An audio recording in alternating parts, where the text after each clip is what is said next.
চলো শুরু করি একটা স্টিল লাইফ। কিছু অরেঞ্জ একটা বোলের মধ্যে রয়েছে এবং যেখানে একটা অরেঞ্জ গ্রিন কালারের হবে। খুব সাধারণভাবে ছবিটা এঁকে নেবে with volume, light and shadow একটু দিয়ে দিয়ে নেবে কোন দিক থেকে লাইট আসছে। প্রত্যেকটা অরেঞ্জে একটা করে হোয়াইট হাইলাইট ছেড়ে রাখবে। অরেঞ্জ একটা গ্লসি মেটেরিয়াল, স্কিন গ্লসি হয়, তো এখানে একটা গ্রিন অরেঞ্জ মানে যেটা এখনো পুরোপুরি অরেঞ্জ কালার হয়নি, তো সেই জন্য এখানে গ্রিন কালার ইউজ করলাম।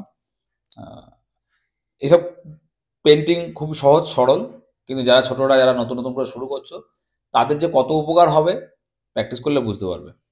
এটা সিম্পল ভাবে করবে, একদম সিম্পল সাধারণভাবে করবে। দেখো সবকটা অরেঞ্জে দেওয়া হয়ে গেল, এখানে একটুখানি ডার্ক দিয়ে দিলাম মোটাগুলো করবার জন্য।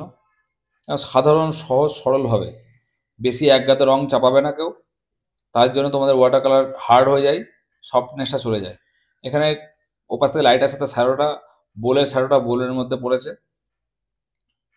আমি যতটা পারছি সাধারণ সিম্পলভাবে তোমাদের দেখানোর চেষ্টা করছি। এরপরে একটা ব্লু একটা স্ট্রিপ আমি এখানে বানালাম পটটাকে একটু আকর্ষণীয় করবার জন্য, একদম সাধারণ সিম্পলভাবে। নিচের দিক দিয়ে একটু ডার্ক ইউজ করছি। এখানে মনে রাখবে বেশি কালার দেবে না, এখানে একটা সিরামিক পট যেটা একদম স্বচ্ছ সুন্দর, সেখানে প্রয়োজন নেই একগাদা কালার ইউজ করবার, যেটুকু নেসেসারি সেটুকুই কালার দেবে।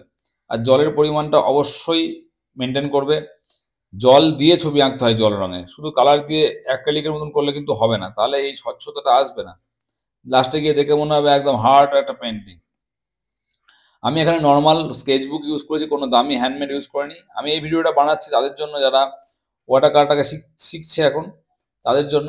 তো আমি মনে করি না তাদের প্রথমেই কোনো দামি পেপার কেনার দরকার আছে। তোমরা যারা শিখছো নতুন নতুন, তারা প্রথম থেকে নর্মাল পেপার দিয়ে ছবি আঁকো, কোনো অসুবিধা নেই। একটু ভালো কোয়ালিটি, হ্যাঁ, একটু ভালো স্কেচবুকে তোমরা ওয়াটার কালার ভালো হবে। এখানে একদম সিম্পলভাবে শ্যাডোটা দিয়ে দিলাম। এখানে যেখানে যেখানে প্রচণ্ড ডার্ক, সেখানে যেখানে আমি ডার্ক কালার ইউজ করলাম অল্প। স্পাইন্স গ্রে কালার দিয়ে আমি শ্যাডোগুলো দেবে তোমরা, কোনো অসুবিধা নেই সেই কালারটা ইউজ করলে। এবার দেখো বোটার যে শ্যাডোগুলো সেগুলো দিয়ে দিলাম। এবার আমি ফাইনাল শ্যাডোটা দিচ্ছি পটটাকে আরও ডার্ক করবার জন্য, পটের যাতে সুন্দর থাকে পটটা। এখানে আমি জাস্ট একটু সুন্দর দেখতে লাগার জন্য একটুখানি ডিজাইন করে দিয়েছি, জাস্ট একটা সুন্দর ব্যাপার। এটা মনে রাখো একদম বেশি একটা ওয়াটার কালার টিপস তোমার সঙ্গে শেয়ার করলাম। তোমরা এটাকে পড়তে প্র্যাকটিস করবে এবং পরে আমাকে দেখাবে। হ্যাঁ, ধীরে ধীরে ধীরে 1 বছর এভাবে প্র্যাকটিস করো, তারপর এক্সট্রিম ল্যান্ডস্কেপ সিটিস্কেপ সব শিখতে পারবে। কিন্তু প্রথম দিকে যদি তোমরা কমপ্লিকেশনের দিকে যাও তাহলে কিন্তু হবে না। মনে রাখবে এই সমস্ত জিনিস যে যত ভালোভাবে অভ্যাস করবে জীবনে, তত সুন্দর করে ছবি আঁকা শিখবে। থ্যাংক ইউ সো মাচ সকলকে আমার সঙ্গে থাকার জন্য, ভিডিওটা দেখার জন্য, আর 100K ফলোয়ার্স পূর্ণ করবার জন্য। দেখা হবে পরের ভিডিওতে।